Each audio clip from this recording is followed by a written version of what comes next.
name's Jessica Straub, and I've been volunteering with the foundation since November of 2014. I got involved with SSM volunteering shortly after I joined the foundation board. When I'm not volunteering or working, I like to travel and hang out with my family and friends. So one of the programs that I've gotten involved with the last couple of years is Camp Magic, which is a great camp for kids primarily, but their parents also attend, and it's a one-day camp that's held out at Purina Farms. And you're buddied up with one of the campers, and you sort of just go through the day with them and interact with them and build a relationship and help them through the grieving process. So 3 years ago at Camp Magic, I was paired with a 10-year-old boy named Toby, and he had just lost his sister 3 weeks prior to camp, and she was 3 years old for unknown causes. So Toby had came to camp with both his mom and his grandma, and he was in tears and was not willing to leave their side. So had a conversation with him and tried to build a quick relationship that he could feel comfortable, and then we were able to sort of go outside the group for a few minutes, and he regrouped and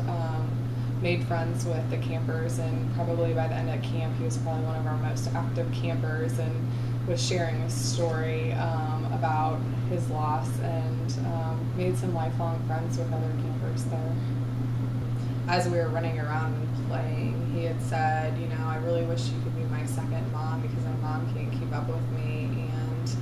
I don't have a daddy because my mom never got married. It really just put life sort of in,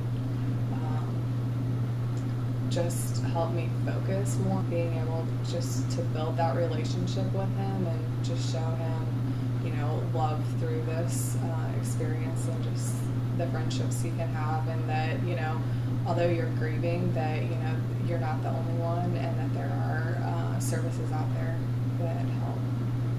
Purina Farms brings an environment that is comfortable for the kids because they have lots of land that the kids can run and play and do different activities, as well as the animals that they can connect with. I think if someone's on the edge and trying to figure out if they want to volunteer or not, that you should give it a try and get out of your comfort zone. I know for me, volunteering at Camp Magic, it was really out of my skill set, something I didn't have background dealing with kids who are going through grief.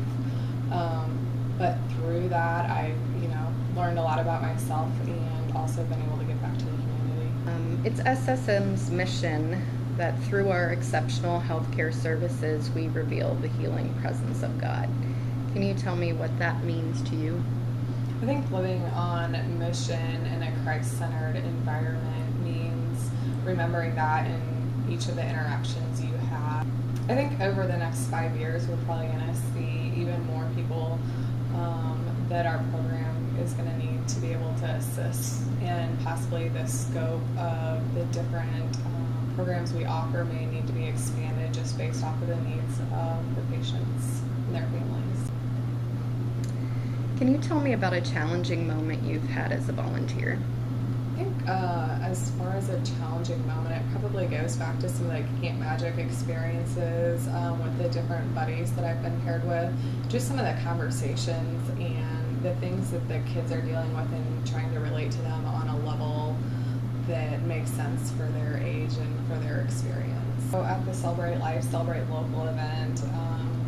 there's a group that's organized well in advance of the event that is like the planning committee, and they work on getting local vendors to partner, as well as local vendors to advertise and donate products. The music therapy program offers a way for our patients to sort of, you know, in their last days, be able to go through different emotions and be able to relate to their past in a way that's specialized and catered directly to them depending on where they're at. I have a 95-year-old grandma who's in a nursing home, and these types of services aren't offered through the hospice, that the programs that are out there in their area, and just seeing her light up with music, whether it's my niece singing to her or us us playing some CD in her room, just like that's peaceful and calming to her. The foundation's greatest need, I think, is just additional volunteers for the different programs we offer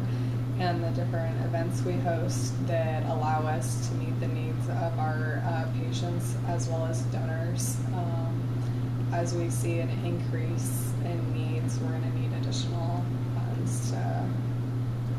support the programs. I think for me, just each of the experiences that I've had volunteering to date has really made me reflect just on life in general and just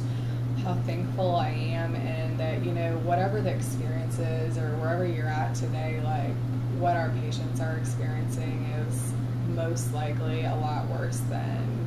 any hiccup we have in our normal day.